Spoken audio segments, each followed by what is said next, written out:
A dimensão religiosa é uma componente fundamental da identidade e da cultura dos povos e marca profundamente muitas das comunidades que atualmente se cruzam entre nós. Esta diversidade de crenças, de valores e de afirmações identitárias baseadas na pertença religiosa constitui-se também como um espaço privilegiado para o aprofundamento de uma cultura plural aberta ao diálogo. Mas, infelizmente, as diferenças religiosas continuam demasiadas vezes a ser fonte de tensão, de conflito e até de discriminação. Além das tensões entre grupos religiosos, há uma outra tensão latente, o crescimento do número de pessoas que diz não ter qualquer religião, ou pior se calhar, que não é crente em nada. Aliás, o grupo dos que se declaram ateus, agnósticos ou sem religião em todo o mundo só fica atrás daqueles que se dizem cristãos e muçulmanos.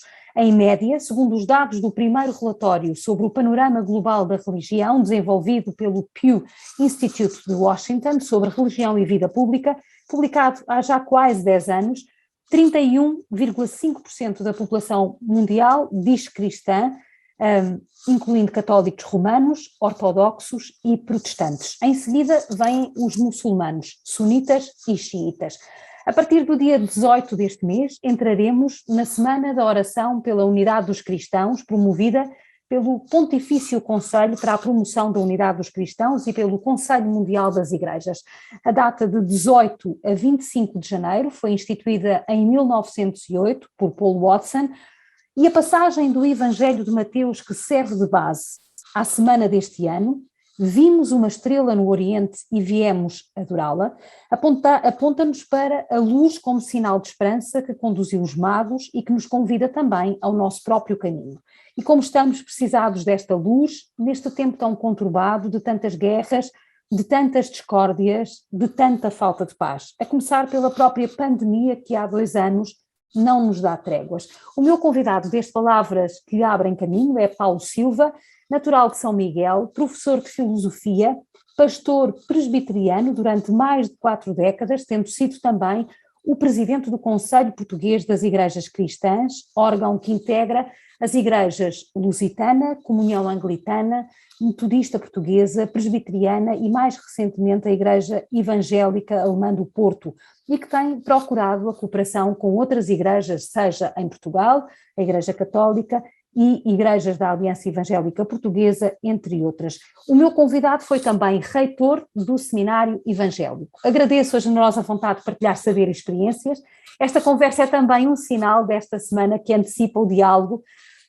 No site da Igreja Católica Açoriana, uma conversa franca com um pastor presbiteriano desde sempre, e que nos dará uma visão do que é esta semana e do que pode ser o diálogo entre duas igrejas com a mesma matriz. Muito obrigada pela disponibilidade. Paulo, vou abolir os doutores e os formalismos, vou tratá-lo assim. O que é que a Semana da Oração pela Unidade dos Cristãos significa e o que é que ela envolve de concreto para além de uma data simbólica? Eu começaria por ser um pouco provocador, chamando a atenção para uma certa má consciência que se instalou no seio da cristandade em virtude dos desacertos históricos que ocorreram desde muito cedo, primeiro com os ortodoxos e depois, posteriormente, no seio da própria Igreja Ocidental, com o aparecimento depois das chamadas igrejas do protestantismo, nomeadamente a Igreja Luterana e a Igreja Calvinista, reformada. Obviamente que este sentimento, eu diria que é um sentimento de certa má consciência, deve-se ao facto de que o Evangelho faz em Jesus Cristo, num momento muito crucial da sua vivência histórica, um apelo a que todos sejamos um. E, na realidade, esta diversidade, estes desacertos que determinaram o surgimento de grupos cristãos com orientações distintas e procurando todos eles fundamentação para a sua distinção, digamos assim, levou a que a Igreja apresentasse, desde uma certa altura, um panorama de divisão que por si só constitui-se como um mau testemunho. Aqui nós temos que pensar, na sua introdução, falou dos ateus e dos agnósticos. Nós temos que pensar que, em parte também, esse mau testemunho de divisões, de fragmentação no seio do cristianismo, de uma forma geral, acaba por ser um testemunho que vai levar muitas pessoas a desinteressarem-se exatamente do religioso. Esse será provavelmente um dos fatores, não digo que seja o único, mas é um dos fatores, porque há muitas pessoas que acham que estas confusões todas não constituam aquilo que seria uma comunidade, uma igreja à qual pretendessem pertencer, digamos assim. Portanto, isso seria numa explicação muito breve. Agora, a Semana da Oração pela Unidade dos Cristãos, ela necessariamente corresponde àquilo que nós chamaríamos como um movimento. E este movimento é um movimento que surge no seio de cristãos que estão descontentes com esta visão e que acham que é preciso fazer alguma coisa. Repare que em 2008, salvo erro, a Semana da Oração pela Unidade dos Cristãos fez 100 anos. Considerando essa data de 1908 como uma data histórica nesse processo, mas antes disso, já alguns movimentos de natureza pentecostal, que estão sempre muito ligados à oração, começaram a orar por essa unidade, percebendo que esta unidade era fundamental. É evidente que a partir de 1908 e progressivamente vai-se dando um momento, digamos, uma consistência cada vez maior a este movimento, sobretudo com o concurso do Conselho Mundial de Igrejas, depois com a organização ecuménica no interior da própria Igreja Católica, e creio que terá surgido depois do Vaticano II. Portanto, vai-se dando uma maior consistência a isso, e daí para cá, obviamente, nós temos observado alguma atenção por parte das igrejas católica e das igrejas não católicas, sobretudo daquelas que são mais históricas, essa oração pela unidade dos cristãos. E mas esta oração é uma oração que se estende depois durante todo o ano ou está circunscrita a um período, a uma data que acaba por ser sempre e correr sempre o risco das datas, não é? Quando nós estamos muito presos a datas, depois esquecemos-nos do resto do tempo. Falou há pouco da questão do testemunho, conseguimos neste momento dar um testemunho de um verdadeiro diálogo entre as várias igrejas que têm esta mesma matriz? Bom, em primeiro lugar, eu lembro-me que há uns anos atrás incomodava-me um bocadinho que nós fizéssemos esse ecumenismo a horas certas e em dias certos. Isso sempre me incomodou um bocadinho, e houve uma certa altura em que eu tentei romper com isso, e naquela zona onde eu de facto estava, ali em Campo de Ourique, consegui fazer algumas interações com a Capela do Rato, com a Igreja de Santa Isabel.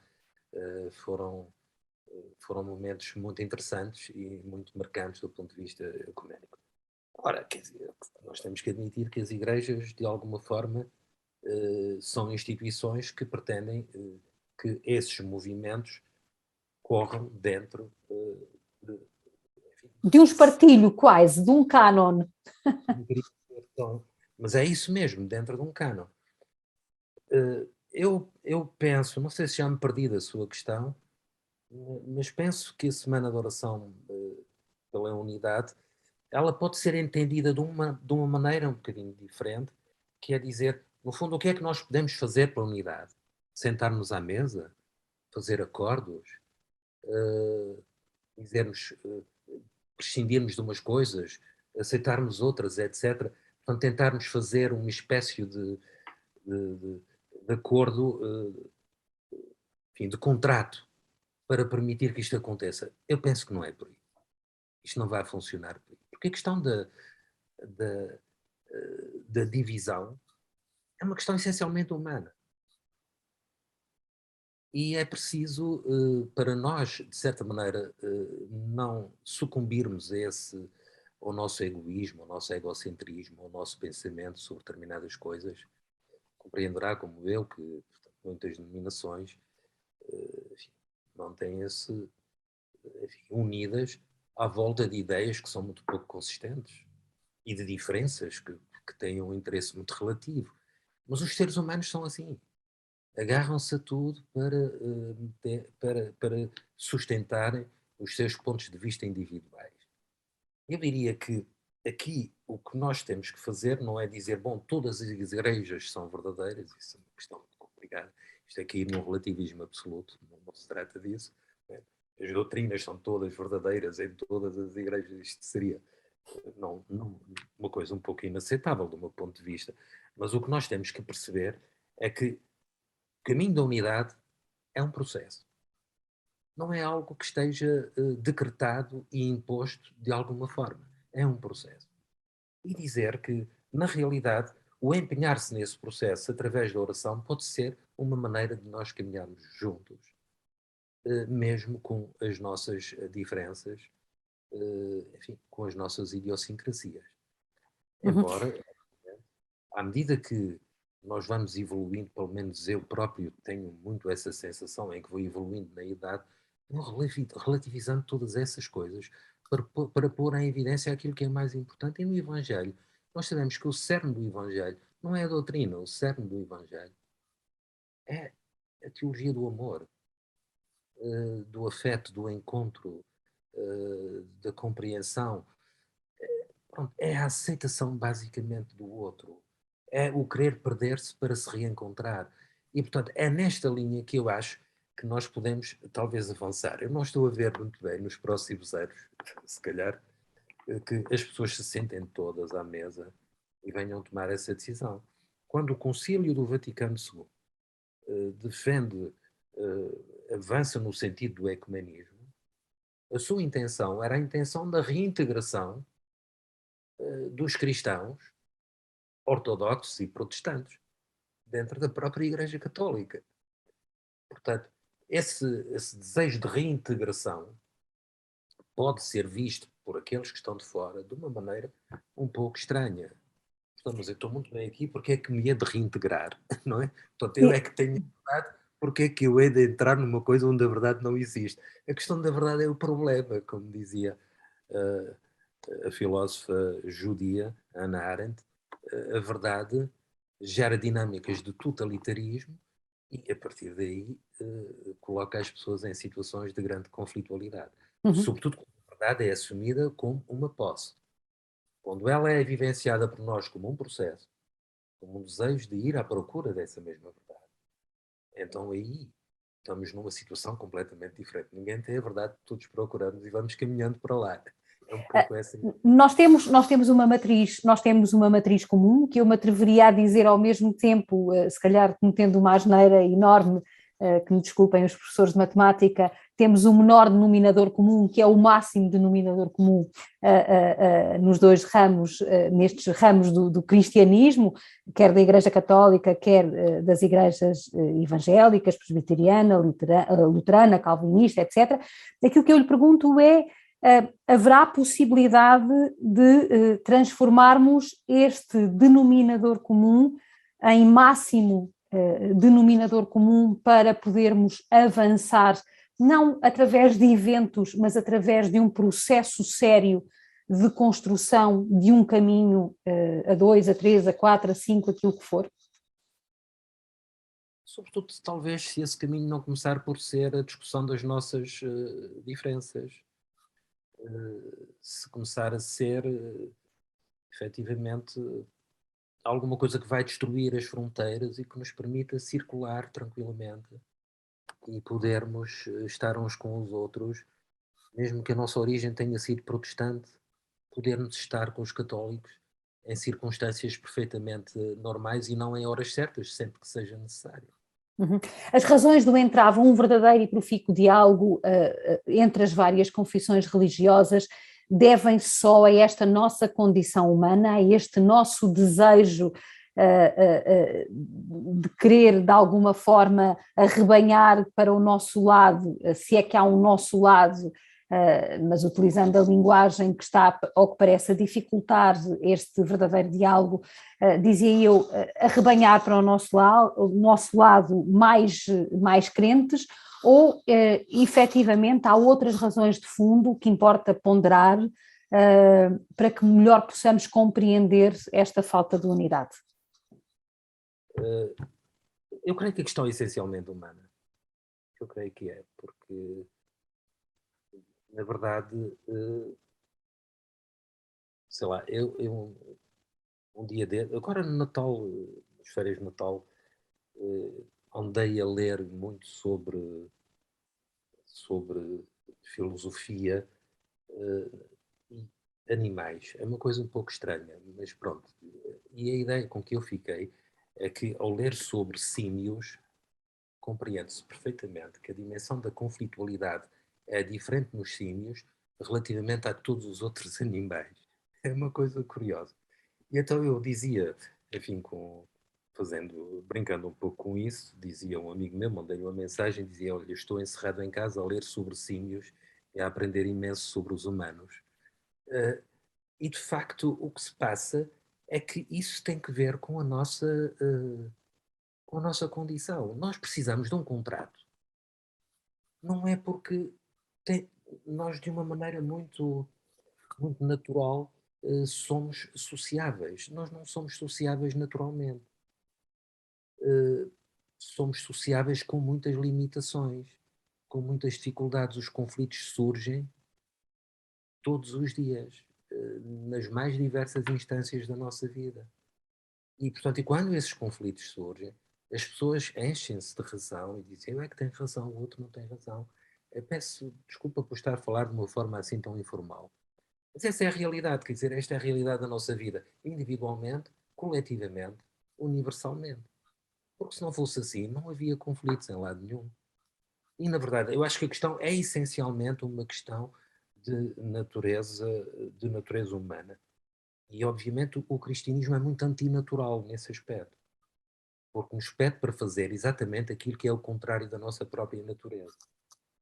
Eu tinha um professor na Faculdade de Letras, que era o Padre Sequeira Gonçalves, não sei se o conheceu, que foi o meu professor, uma pessoa que me marcou também profundamente, em que ele dizia precisamente isso. O cristianismo é antinatural, é contra a nossa natureza, tende a forçar aquilo que é natural em nós. E o que é natural em nós é querermos ter o poder, é querermos dominar, é querermos ter popularidade, é querermos ser o centro das atenções. Isso é assim desde que nascemos. E, portanto, o que é necessário fazer aqui é sermos capazes de fazer rigorosamente aquilo que o Evangelho nos manda. É o último, é o primeiro, não é? Quem quiser ganhar a sua vida deve perder a sua vida, não é? Quem aceitar perder a sua vida, ganhá-la. Portanto, essa dinâmica que está patente no Evangelho em vários momentos, ela põe exatamente: o meu reino não é deste mundo. O Senhor diz isso: o meu reino não é deste mundo. Ele não está a pôr em causa, uh, sei lá, vamos dizer, a política de uma forma geral. Ele está apenas a dizer que há aqui uma outra dimensão, uma outra maneira de olhar e de estar. E quando nós todos fomos capazes de estar prontos para perder alguma coisa, então vamos nos encontrar seguramente. Precisaremos todos de nos converter, para utilizar uma expressão também tão próxima da Igreja Católica. E aqui a conversão não é a conversão da adesão a outra religião, a outra igreja, é de nos convertermos a Jesus, no fundo. É isso, é isso. Sabe que os evangélicos gostam muito de falar da conversão e do seu novo nascimento. Nasci pelo Espírito Santo, como se fosse um acontecimento que tivesse lugar na vida da pessoa uma única vez, num certo topos histórico, pontual, etc. Isso não tem nada a ver com o Evangelho. O apelo do Evangelho é um apelo constante. E creio que o Papa Francisco, nesse particular, tem sido extremamente claro ao dizer que o caminho é o caminho da oração. Porque o caminho da oração, como é que eu diria? A oração é, de certa maneira, nós pensarmos, transportarmos para aquilo que ainda não é e que pretendemos que seja. E, portanto, isso, ao mesmo tempo, tem um efeito poderoso em termos da mudança da nossa mente. É por isso que eu tenho imensa inveja daquelas pessoas que dedicaram a sua vida à oração, a uma vida de oração. porque elas foram, se calhar, ficaram verdadeiramente iluminadas. Não sei se podemos falar nestes termos, mas há uma certa visão, um certo olhar depois que se altera e que nos permite, sobretudo, separar aquilo que é essencial daquilo que é acessório. Uhum. O essencial é Sim. que, de facto, veja que os gregos pensaram a questão da unidade como uma redução da multiplicidade à unidade. E eu acho que isto é um conceito tremendamente redutor. E hoje as pessoas têm consciência disso. Têm consciência disso a nível climático, têm consciência disso a nível da biologia. Portanto, reduzir a multiplicidade à unidade é alguma coisa que é contrário à aceitação daquilo que seria uma certa ideia de universalidade, que se vai colocar aqui já não como um processo de redução, mas como um processo de aceitação desta realidade que está aí e que nós hoje estamos a perceber que as coisas estão, enfim, um bocadinho periclitantes e que é preciso preservar, é preciso segurar. Portanto, um processo, por exemplo, de diálogo entre pessoas em que, ok, vamos estar de acordo, mas tu vais pensar aquilo que eu digo, é extremamente complicado. Portanto, a Igreja Católica também tem que perceber que do lado das igrejas evangélicas ou protestantes, os evangélicos não entram muito ainda neste diálogo com católicos, como sabe, são mais os protestantes. Eu estou a estabelecer a divisão porque os protestantes são os históricos, os evangélicos são mais recentes. Portanto, muitas vezes é um pouco essa sensação, querem nos fazer, querem nos absorver. E por isso isto gera uma situação de impasse, onde não é possível caminharmos para aquilo que seria desejável, que seria a unidade visível. Mas não deixa de ser importante pensarmos que se calhar podemos orar juntos, se calhar podemos caminhar juntos, se calhar podemos nos envolver em alguma coisa juntos. E isso é que acaba por ser mais essencial. Eu não acredito que Jesus tenha vindo pregar o reforço das fronteiras do judaísmo e o crescimento do judaísmo no mundo. Ele era judeu, como nós sabemos. Portanto, para ele, sei lá, o redil é uma coisa extremamente limitativa. Então, é preciso sair para fora, ir por aí, e é essa bondade, esse bem comum, que eu acho que é fundamental pensar-se em termos de bem comum, de certa forma acabará por salvar a humanidade e ao mesmo tempo dissolver as fronteiras, sejam elas quais forem. As fronteiras religiosas às vezes são muito perigosas. Geram Criam um muito. certo tribalismo, que é tão próprio destes tempos. Claro, claro. Estamos à conversa com Paulo Silva, professor de filosofia, pastor presbiteriano, em vésperas do início da Semana da Oração pela Unidade dos Cristãos, que se assinala de 18 a 25 de janeiro. Paulo, pergunto-lhe, porque estamos mesmo na reta final desta nossa brevíssima conversa, mas ainda queria aflorar mais 2 ou 3 tópicos consigo. Pergunto-lhe como é que nós podemos, nas nossas diferenças, fazer este caminho, transformando esta semana de oração num tempo permanente de oração conjunta. O que é que nos pode aproximar mais para além do Evangelho, porque a Igreja, de um lado e do outro, é feita de homens e de mulheres, portanto, com todas as condicionantes e constrangimentos que isso traz, como é que nós podemos, de facto, encontrar uma vereda para podermos prolongar este clima de unidade a que somos convidados nesta semana? Sempre que eu tenho participado em encontros nesta semana de oração pela unidade, é uma experiência absolutamente exaltante. Lembro-me que a pandemia interrompeu também um bocadinho isso, mas há 2 anos atrás houve um encontro aqui em Lisboa, na Igreja de Santa Isabel, onde eu estive. De facto, foi fantástico, sob todos os aspectos. A alegria de estarmos juntos, cantarmos juntos, orarmos juntos, realizarmos algumas práticas simbólicas em termos da liturgia, etc. E sabermos que estávamos ali em grande número, pessoas de várias, digamos assim, várias orientações cristãs, se é que se pode falar nestes termos, não é? Ou de várias igrejas cristãs, foi uma experiência incrível. E se nós perguntássemos àquelas pessoas, agora vamos fazer isso pelo menos uma vez por mês. Vamos organizar para fazer isso. As pessoas diziam, sim, vamos. É fantástico que a gente possa estar junto. Mas a verdade é que, pronto, como lhe digo, são as vicissitudes da vida, aquilo acontece naquela semana, geram-se algumas dinâmicas, alguns contactos, a comunicação social vai lá, é muito importante para fazer uns takes e depois mostrar aqui e ali, e todas as coisas ficam por aí. E daqui a um ano cá estaremos de novo para isso. Eu gostaria que fosse muito diferente. Gostaria que nós pudéssemos partilhar os nossos conhecimentos, ou seja, os protestantes pudessem ir às igrejas católicas, eventualmente falar do púlpito para as pessoas poderem receber os padres nas suas igrejas, criarem aqui uma dinâmica, e não era só isto, quer dizer, há muitas outras coisas que se podem fazer em conjunto, trabalho social, uh, evangelização, porque no fundo a evangelização não pode ser vista aqui em sentido estrito, mas em sentido amplo. Fazer evangelização neste sentido. Bom, eu não pensei muito nessa resposta, mas aquilo que lhe digo é que acho que isto seria muito bom. E isto seria um bom testemunho. Isso é que é fundamental, é que testemunho é que estamos a dar. Uhum. O Papa Francisco, durante a pandemia, deixe-me só interromper para colocar mais um item na conversa.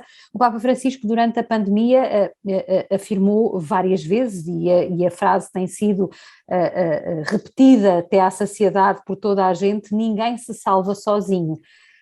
O diálogo religioso, seja o diálogo ecuménico, seja o diálogo entre religiões, é um caminho de facto de paz e de encontro. Ou o único caminho de paz e de encontro. Sabe que, da mesma maneira que nós admitimos que o conflito é intrínseco ao ser humano, também temos que admitir que a solidão é uma coisa que o ser humano não gosta. Ninguém gosta de estar só. Portanto, esse aspecto é fundamental, o aspecto de estarmos em comunhão com alguém. Alguém que é, por circunstâncias e vicissitudes da vida, atirado por uma situação de solidão, é alguém que está em sofrimento permanente. E, portanto, e o Papa Francisco é muito sensível a isso. Nós percebemos que essa solidão é muito mais uma coisa, por exemplo, sentida nos velhos. Os velhos estão sós nos lares. E esta situação da pandemia, ela trouxe-nos, digamos, muitas preocupações, mas ao mesmo tempo fez-nos ver isso mesmo, fez-nos ver que as pessoas precisam de estar umas com as outras. Porque hoje, quando nós estamos uns com os outros, eu dou aulas todos os dias, várias horas, com uma máscara no rosto. Eu não conheço os meus alunos, nunca vi a cara deles. Portanto, há alunos que, se eu encontrar um dia a passarem por mim na rua, eu não sou capaz de os identificar porque só vejo metade do rosto deles. Toda esta situação é uma situação tremenda. Eu não sei que impactos é que ainda isso vai ter, mas é uma certa forma de solidão, porque nós acabamos por estar um bocadinho afastados uns dos outros e não podermos abraçar, não podermos tocar as pessoas, não podermos estar com elas. Tudo isso tem sido tremendamente duro. Agora, imagina aquelas pessoas que já estão solitárias num lar, sem poderem ter visitas dos seus familiares, o que é que isso terá constituído também para elas? Portanto, é uma tristeza enorme que tudo isso veio trazer, e é preciso que nós façamos uma guerra contra essa solidão. Acho que isso é que é fundamental. E, de facto, é verdade, ninguém se salva sozinho. Eu não tenho hipótese nenhuma. Até porque a salvação não depende de mim próprio, depende do meu encontro com Deus. Não é? Para que aquilo que dividiu, de certa maneira, e hoje já não tem expressão nenhuma, o protestantismo do catolicismo, era exatamente a questão da salvação pelas obras e da salvação pela fé. E, portanto, o protestantismo defendia que é a graça de Deus que me salva. E hoje os católicos já perceberam isso perfeitamente. Isso não é mais divisão para ninguém. É Deus que nos salva. Nós não nos salvamos sozinhos. É um pouco essa ideia. E, no fundo, se calhar, sei lá, deixe-me que lhe diga isso, aquilo que nos salva é o belo, é podermos estar uns com os outros, é vivermos uma vida olhando para o lado e encontrando olhares que nos acolhem. E quando estamos aí, já lutamos contra uma certa natureza que se pensa muito em termos de poder, em termos de posição e não em termos de entrega. Portanto, eu penso que é por aí que as coisas terão de ir, necessariamente. Ou seja, colocar o serviço em vez ou colocar o poder como serviço e não como um poder, como no sentido da posse, da autoridade. O eu mando, isso não faz sentido. O poder só faz sentido, a verdadeira política desde sempre só faz sentido no sentido do serviço ao outro e não do serviço a si próprio. Isso é obrigatório. Uhum. O Paulo, e termino por aqui, o Paulo está eu vou dizer assim, espero não estar a cometer nenhuma inconfidência, de uma espécie de licença sabática da sua atividade como pastor presbiteriano. Como é que vai comemorar-se esta semana de unidade, de oração pela unidade dos cristãos? Os meus colegas do COPIC já me mandaram digamos Os assim, o subsídios. guião do Otavário. Uhum. Eu já li de cabo a rabo. Estou à espera que me digam o que é que vai haver aqui, porque eu vou lá estar. Portanto, se houver uma celebração ou dos jovens, não sei onde é que vai ser a celebração. Habitualmente funciona com duas celebrações aqui no continente. Uhum. É uma oficial, o ano passado, creio que foi em Aveiro, o ano passado, tenho quase certeza que foi em Aveiro. Há 2 anos foi aqui em Lisboa. Eu estou à espera que me digam onde é que vai ocorrer, sobretudo aquela celebração que é organizada mais por uma equipa de jovens do Fórum Ecuménico. E esta eu gosto muito de ir e vou de certeza estar lá. E pronto, e obviamente que tenho atenção a isso e apesar de não estar com uma rotina de trabalho na igreja, eu estou atento ao que se passa e cada vez mais atento a coisas que não estava antes atento, não é? Nomeadamente preciso de fazer muitas leituras, preciso de perceber o que é. Estou interessadíssimo no sínodo de 2023, todo esse caminho sinodal que O tem Paulo, que muito. tem a experiência de sínodos também na sua igreja e que certamente hão de ter dado alguns frutos, como esperamos todos que este sínodo já por si possa dar frutos concretos. Bem sabemos que é um processo, mas também todos nós esperamos alguns acertos concretos. Sínodos nas nossas igrejas, vou falar da minha para não envolver ninguém, não é? São coisas muito parlamentares.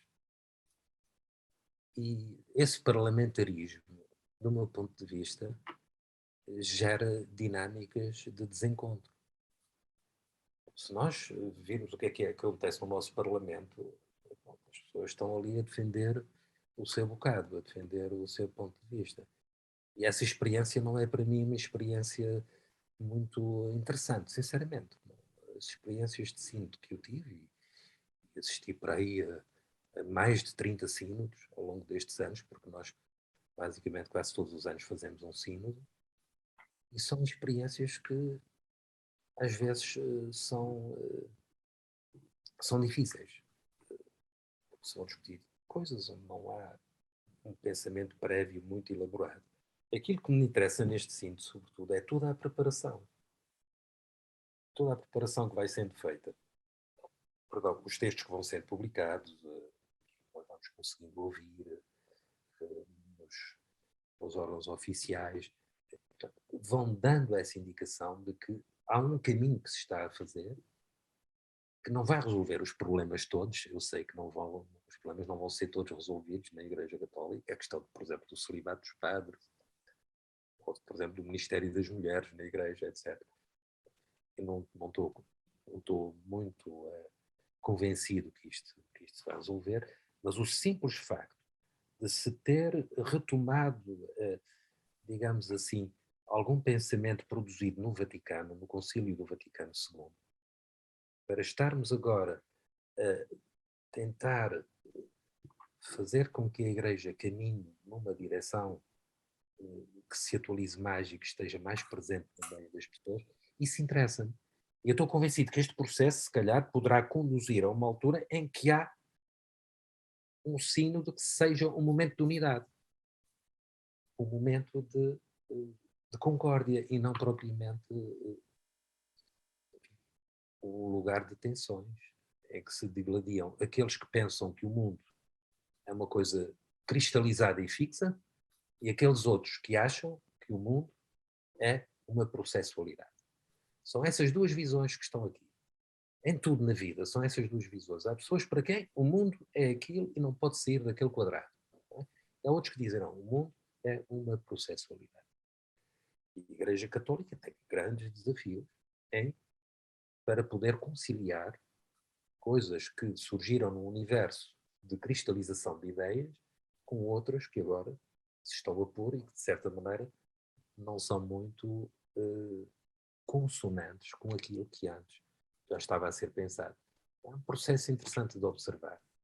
Eu acho que, neste momento, acho que o Papa Francisco tem sido muito interessante do ponto de vista de gerar estas dinâmicas de renovação dentro da Igreja com uma sabedoria muito acessível, muito compreensível. Eu estou muito interessado em acompanhar, tenho vindo a acompanhar com cuidado todo esse processo. Muito obrigada pela sua disponibilidade. Então, nós todos vamos continuar a trabalhar também neste caminho sinodal, nos Açores e na Igreja Universal. Nos Açores também vivemos neste ano o terceiro ano da nossa própria caminhada sinodal, que agora naturalmente também se cruza com este repto lançado pelo Papa Francisco a partir de Roma a toda a Igreja Universal, no sentido de entrar em processo sinodal. Sobre este assunto e certamente sobre a Fratelli Tutti, havemos de marcar encontro para voltarmos a falar. São palavras que abrem caminho neste contexto da Semana da Oração pela Unidade dos Cristãos, que celebramos de 18 a 25 de janeiro, uma semana em que seremos todos mais irmãos, em que procuraremos, através da oração, juntar esforços para viver e partilhar momentos comuns. Obrigada, Paulo Silva. Foi o último Palavras que abrem caminho. Voltamos para a semana à mesma hora. Obrigada. Obrigado, foi um gosto falar consigo, Carmo. Muito obrigada. Obrigado.